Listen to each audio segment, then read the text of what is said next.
ताकि ये वीडियो उन लोगों तक पहुँचे जो बेचारे कहीं कोचिंग नहीं जा पाते हैं या किसी बड़े इंस्टीट्यूट में नहीं पढ़ पाते हैं। कोचिंगें भी हैं तो वो उस स्तर की कोचिंगें नहीं हैं, ठीक। जिनके पास एक्सपीरियंस नहीं है, जो खुद नहीं कुछ क्वालिफाई हैं, वो टीचर आपको जो है साइकोलॉजी पढ़ा रहे हैं। जो नहीं आया वही साइकोलॉजी उठा के किसी अन्य किताबों से पढ़ के लूँगा, लेकिन एक ठोकर ले भी लिया, लेकिन कोई बात नहीं, जो रियल है वो रियल है, उसी से पढ़ के आके आपको लाइन बांट देते हैं। आप चाहो तो कहीं से भी वो प्राप्त कर सकते हो, लेकिन आपको 20-22 नंबर बिना कुछ पढ़े चले जाना और खाली 5-6 पेज ऐसे ही कोई भी एक किताब या कोई एक नोट्स किसी का पढ़ लेना जो पहले पढ़ा हो बच्चा, तब भी आप 20-22 नंबर पाओगे। मैटर यहाँ रखता है 28 से 30 नंबर का, ये इसका मैटर रखता है, वो उसके लिए मैं पढ़ा रहा हूँ, ठीक है। वो जो बच्चे जो ग्रामीण अंचल के बच्चे हैं और जिनके पास वो है ज्ञान है तो उनकी बात ही नहीं है ना। तो ये वीडियो उन्हीं के लिए बनाया जा रहा है। फिर आगे देखते हैं, जो सूझ एवं अंतर्दृष्टि का सिद्धांत जो दिया है कोहलर ने, इसका शिक्षा में क्या उपयोग है, यही सुपर टेट के नज़र से इम्पॉर्टेंट क्वेश्चन बनता है ना। कौन कौन से क्वेश्चन बन सकते हैं, कैसे कैसे बन सकते हैं, आइए हम आपकी यहाँ ले चलते हैं आपको। बालक को सतर्कता एवं बुद्धि के सहारे काम करना पड़ता है। सूझ एवं अंतर्दृष्टि के माध्यम से बालक को सतर्कता एवं बुद्धि के सहारे ही काम करता है। सूझ, जैसे आपने बंदर को देखा, उसी पर आप देखिए, चाहे बच्चा हो व्यक्ति हो कोई भी, उसी के सहारे तो काम करेगा। इसी को तो प्रूफ किया कोहलर ने, ठीक है। पहला बिंदु ये हो गया, आपके एग्जाम के पॉइंट ऑफ व्यू से इंपॉर्टेंट है। ये लाइन भले ना रखे लेकिन इसके आधार पर पेडागॉजी रख देगा, बना देगा, ठीक है। आगे चलते हैं, दूसरी बिंदु लेते हैं। कल्पना बुद्धि तर्क तथा चिंतन की शक्ति का विकास है। मतलब कि सूझ एवं अंतर्दृष्टि विधि द्वारा किसी बालक की कल्पना बुद्धि एवं तर्क तथा चिंतन की शक्ति का विकास करता है। सूझ क्या करता है, अंतर्दृष्टि, बच्चा किसी चीज़ को देख के उसको टेक्निक आते हैं, उसके दिमाग में क्या क्या आता है भाई, कल्पना परक बनता है इस विधि से, उसकी बुद्धि में ग्रोथ होता है, उसका बुद्धि तर्कड़ा गणितीय संबंधित तर्क को सॉल्व करने में मदद करता है, दिमाग और बढ़ता है, चिंतन प्रक्रिया बढ़ जाती है, इसका विकास होता है। किसके माध्यम से, सूझ एवं अंतर्दृष्टि के माध्यम से। अच्छा, अगला, इसमें त्रुटि तथा निराशा कम होती है। अच्छा, अनुकरण, जब अनुकरण के माध्यम से भी देखा जाए, अनुकरण करता रहता है, एक बार निराशा हो सकता है। ऐसा माना गया, ऐसा कहा है कोहलर ने कि सूझ एवं अंतर्दृष्टि विधि में इसमें त्रुटियाँ, गलती होने के चांसेस कम होते हैं और इसकी वजह से निराशा कम होती है इस विधि के अंतर्गत। ये भी इम्पॉर्टेंट क्वेश्चन है। अगला देखिए, समस्या की बचत होती है,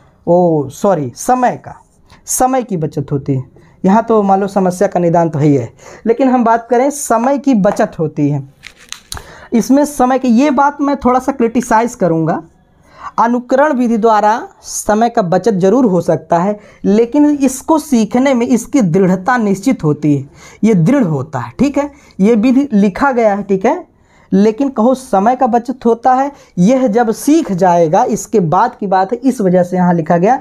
जब वह क्या करेगा, जो सूझ एवं अंतर्दृष्टि का उसको ज्ञान हो जाएगा आंतरिक तौर पर, तो किसी भी चीज़ को जल्दी से बच्चा करेगा, जल्दी से अधिगम करेगा। इसी वजह से यह लिखा गया, समय की बचत होती है, ठीक। आगे चलते हैं, सृजनात्मक एवं रचनात्मक कार्यों का संपादन सरलता से कर सकता है। हमने कहा कि अनुकरण विधि द्वारा, अभी हम इसके पहले वाले वीडियो में आपको दे चुके हैं, अनुकरण विधि द्वारा बच्चा सृजनात्मक या रचनात्मक दोनों कार्यों को अनुकरण के माध्यम से करता है, क्विकली करता, फास्ट करता है ना। लेकिन हम कहें सूझ एवं अंतर्दृष्टि में, तो सृजनात्मक एवं रचनात्मक कार्यों का संपादन सरलता से करता है।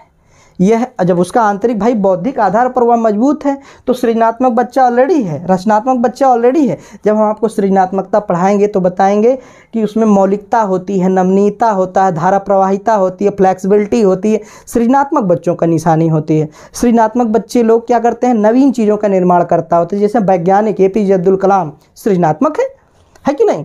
वो लोग जो समाज को नया दिशा प्रदान करें, नई चीज़ें दें, नई सोच हो, नई तर्क हो, नई शक्ति का ज्ञान कराए, वो सृजनात्मकता कहलाता है। उसकी टॉपिक अलग है। इसी प्रकार से प्रेरणा पढ़ाएंगे, सारे टॉपिक हम कवर करेंगे, उसकी टेंशन की बात नहीं। बस आपको जितना पॉइंट मैं कराता हूँ मेरे साथ चलते जाइए, ठीक। आगे चलते हैं, ये बात सृजनात्मक एवं रचनात्मक कार्यों की बात हो गई। अगला बिंदु लेते हैं, प्रोत्साहन में भी काफ़ी सफलता मिलती है, अभिप्रेरित भी हो सकता है। सूझ एवं अंतर्दृष्टि के माध्यम से बच्चा क्या मोटिवेट भी होता है और क्या करता है, किसी काम को सरलतापूर्वक करता है। आगे चलते हैं, ऐसा बात कोहलर ने कहा है, ठीक है, नहीं तो कह दो कि सर जी ने अपने से एक भी चीज़, मैंने एक भी बिंदु अपने हिसाब से नहीं लिखी। ये जितने बिंदु हैं ये कोहलर द्वारा रिसर्च किए हुए उन बिंदुओं को मैंने रखा है।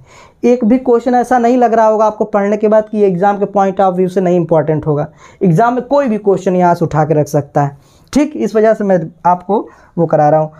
तो बालक बालिकाओं में आत्मनिर्भरता होती है जब बच्चे का मानसिक संतुलन अच्छा होगा, अपने आंतरिक, अपने दिमाग से सही गलत में सोच करने की जो प्रवृत्ति होती है, उसका दिमाग खुद उसको डिसीजन देने लगेगा। ऐसे लोगों में आत्मनिर्भरता नहीं आएगी तो और क्या बनेगी, है कि नहीं। तो आत्मनिर्भर भारत बन चुका है। तो देख लो कितनी बुद्धि का इस्तेमाल होता है, कितने आत्मनिर्भर हैं, है कि नहीं।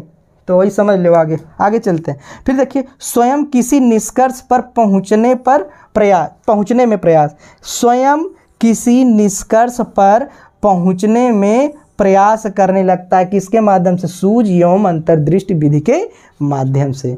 ये बिंदु भी इंपॉर्टेंट हो जाता है। स्वयं किसी निष्कर्ष पर पहुंचने में, कहता है वह कौन सी विधि है जिसमें बच्चा स्वयं किसी निष्कर्ष पर पहुंचने का प्रयास करता है। तो सूझ एवं अंतर्दृष्टि विधि या यह बिंदु जो है कोहलर के अंतर्गत सेटिस्फाइड होगा, ठीक है। तो ठीक है बच्चों, देखो आपको मैं पूरी कोशिश कर रहा हूँ, और वही आखिरी बात कि इसको लाइक करो, सब्सक्राइब करो, शेयर करो, और ज़्यादा से ज़्यादा लोगों को भेजो, उन बच्चों को जो नहीं जा पाते हैं कोचिंग वगैरह, जो घर में ही रह के पढ़ते हैं, उनके लिए यह वीडियो लाभदायक होगा और 100% लाभदायक होगा। उन्हें साइकोलॉजी के लिए कहीं नहीं जाना। और मैं बता रहा हूँ इसी कड़ी में जैसे जैसे ये ख़त्म होते रहेंगे, आपके लिए मैं अगला वीडियो डालता रहूँगा। कौन कौन से हिंदी के चलेंगे, फिर संस्कृत का चलेगा, फिर पर्यावरण का चलेगा, फिर भूगोल का चलेगा, इतिहास का चलेगा, संविधान का चलेगा, करंट अफेयर चलेगा, मैथ चलेगा, इंग्लिश चलेगा, कंप्यूटर रहेगा, इत्यादि चीज़ों का हम क्या करेंगे, आपको नोट्स और क्या करेंगे यहाँ पे पढ़ाएंगे, जिससे कि आपको सुपर टेट में मदद मिलेगी। वो ज़्यादा आपको मैटर ज़्यादा नहीं बनाना, ये जो मैं बताता हूँ आपको छोटे छोटे क्या करना है, छोटे छोटे बिंदुओं को अपने नोट्स में नोट डाउन कर लेना है। वही बिंदु आप देखना कि एग्ज़ाम में पुटअप कर लिए जाएंगे, ठीक है। तब तक के लिए जय हिंद, वंदे मातरम, नमस्कार।